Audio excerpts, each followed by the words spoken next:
Welcome to TG24 TV. నేను స్మరత. మహబూబాబాద్ జిల్లా తొర్రూరు మండల కేంద్రంలోని సమత డిగ్రీ కళాశాల బంద్ని నిరవధికంగా కొనసాగిస్తున్నారు.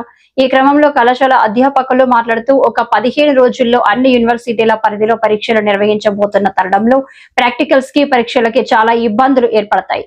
కావున దయచేసి రేవంత్ సార్ ఫీజు రియంబర్స్మెంట్ తక్షణమే విడుదల చేసి ప్రైవేట్ కళాశాలలో పనిచేసే అధ్యాపకులని వారి కుటుంబాలని ఆదుకోవాలని విద్యార్థుల తల్లిదండ్రులు, విద్యార్థులు, అధ్యాపకులు వేడుకుంటున్నారు. Welcome back to TG24 TV. నేను మీ తండా హరీష్. ప్రస్తుతం మనం మహబూబాబాద్ జిల్లా తొర్రూరు మండలంలోని ఒక ప్రైవేటు డిగ్రీ కళాశాలలో ఉన్నాం. మనం సమతా డిగ్రీ కళాశాల వద్ద ఉన్నాం. మనం ప్రస్తుతం వాళ్ళు రాష్ట్ర వ్యాప్తంగా ప్రైవేటు కళాశాలల మేనేజ్మెంట్ వాళ్ళు ఇచ్చినటువంటి పిలుపు మేరకి కళాశాలలు బంద్ వేశారు. ప్రస్తుతం వాళ్ళు ఏ విధంగా ఎందుకు బంద్ చేశారు, వాళ్ళ యొక్క డిమాండ్లు ఏంటివనేది వారి మాటల్లో తెలుసుకుందాం. అయితే ప్రస్తుతానికి రేపు లేదా ఎల్లుండి జరగబోయేటటువంటి ఎల్బీ స్టేడియంలో తెలంగాణ రాష్ట్ర వ్యాప్తంగా ఉన్నటువంటి అన్ని ప్రైవేటు డిగ్రీ కళాశాలలు, ఫార్మసీ కళాశాలలు, బీటెక్ కళాశాలల యొక్క యాజమాన్యాలు, లెక్చరర్లు వాళ్ళు ధర్నా చేయడానికి సిద్ధంగా ఉన్నారు. ఈ 2 రోజుల ముందు కనుక వాళ్ళు ఫీజు రియంబర్స్మెంట్ తక్షణమే రిలీజ్ చేసి ప్రైవేటు కళాశాలలో పనిచేసేటటువంటి ఉపాధ్యాయులుని మరియు విద్యార్థులు కొద్ది రోజుల్లో, ఇంకొక 10-15 రోజుల్లో అన్ని యూనివర్సిటీలలో జరిగేటటువంటి పరీక్షలు వాయిదా పడకుండా సకాలంలో పరీక్షలు నిర్వహించి వారి యొక్క జీవితాలను బాగుపరచాలని, తక్షణమే వాళ్ళకి ఫీజు రియంబర్స్మెంట్ విడుదల చేయాలని కోరుచున్నారు. ప్రస్తుతం మనం సమతా డిగ్రీ కళాశాల ముందు ఉన్నాం. సో వారి యొక్క మాటల్లో మనం తెలుసుకుందాం. డిగ్రీ మరియు పీజీ కళాశాలలకు బకాయి ఉన్నటువంటి 10,000 కోట్ల వరకు బకాయిలు ఉన్నప్పటికీ ఎన్నిసార్లు అడిగినా కూడా వాయిదాలు వేస్తూ వస్తుంది. చివరిసారిగా దసరాకి చెల్లిస్తామని, దీపావళికి చెల్లిస్తామని కూడా వాయిదాలు పెట్టడం జరిగింది.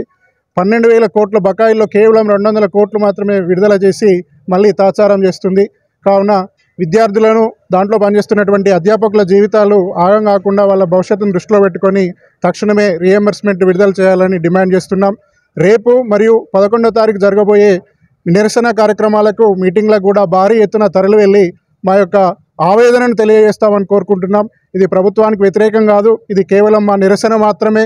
మా ఆవేదనను పట్టించుకోవాలని ప్రభుత్వాన్ని డిమాండ్ చేస్తున్నాం. Telangana private degree and PG కళాశాల అసోసియేషన్ వారు నిర్వహిస్తున్నటువంటి ఈ బంద్కి 8వ తారీఖు జరిగే బంద్కి వేలాది మంది తరలి వచ్చి దాన్ని దిగ్విజయం చేయాలి. అట్లాగే 11వ తారీఖు నాడు విద్యార్థులతోని, లక్షలాది మంది విద్యార్థులతోని నిర్వహించే సభను కూడా భారీ ఎత్తున నిర్వహిస్తాము.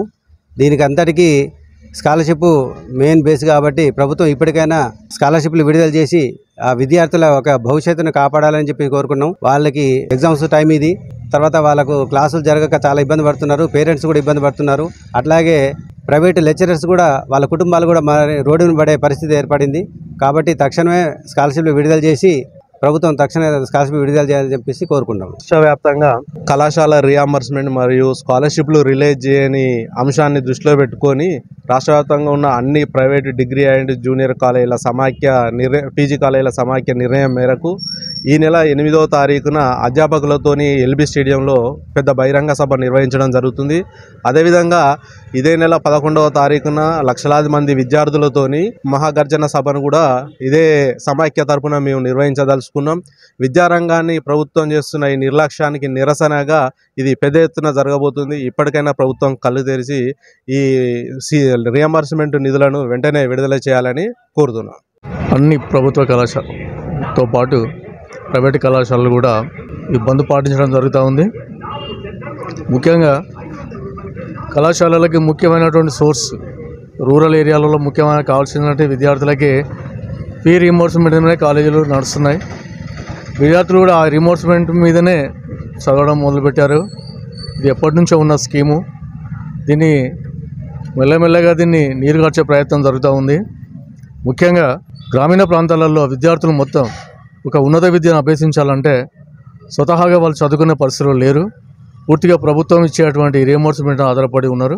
అలాంటి విద్యార్థులు ఈరోజు గవర్నమెంట్ నుంచి ఎలాంటి సహాయం అందక అటు విద్యార్థులు మరియు కళాశాలలు నడిపే యాజమాన్యాలు మరియు పనిచేసేటువంటి అధ్యాపక బృందం కూడా చాలా ఇబ్బందులు పడుతున్నారు.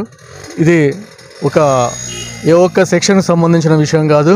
అటు మేనేజ్మెంట్లు, విద్యార్థులు, ఇటు ఉపాధ్యాయులు, పేరెంట్స్ చాలా మందితో ముడిపడి ఉన్న సమస్య. ఇలాంటి సమస్యను మనం అంత సులభంగా తీసివేయడానికి వీల్లేదు. దీని గురించి ప్రభుత్వం తీవ్రంగా ఆలోచించి ఒక ప్రత్యామ్నాయమైనటువంటి సొల్యూషన్ కనుక్కోవాలా. అదేవిధంగా వీళ్ళకి రీఎంబర్స్మెంట్ వెంటనే రిలీజ్ చేయాల్సినటువంటి అవసరం కూడా ఉంది. మరి సమాజంలో విద్య లేకపోతే ఎలాంటి పరిస్థితులు ఉంటాయో మనం ఊహించుకోవచ్చు. కాబట్టి విద్య అనేది సమాజానికి ఎంతో ఉపయోగకరమైంది. ఉన్నత విద్య అనేది ఇంకా చాలా ముఖ్యమైనటువంటిది. అలాంటి విద్యను పేద విద్యార్థులకి మనం చేరువ కావాలంటే రీఎంబర్స్మెంట్ అనేది ఒక గొప్ప స్కీము. ఇలాంటి స్కీమును కొనసాగించాలి. కావున ప్రభుత్వాలు కూడా ప్రాబ్లమ్స్ ఉండొచ్చు, వాళ్ళు చెప్పే ప్రాబ్లమ్స్ వాళ్ళకు ఉన్నా కానీ అంతకంటే తీవ్రమైన ప్రాబ్లంగా భావించి వెంటనే రిలీజ్ చేయాలని మేము డిమాండ్ చేస్తున్నాం.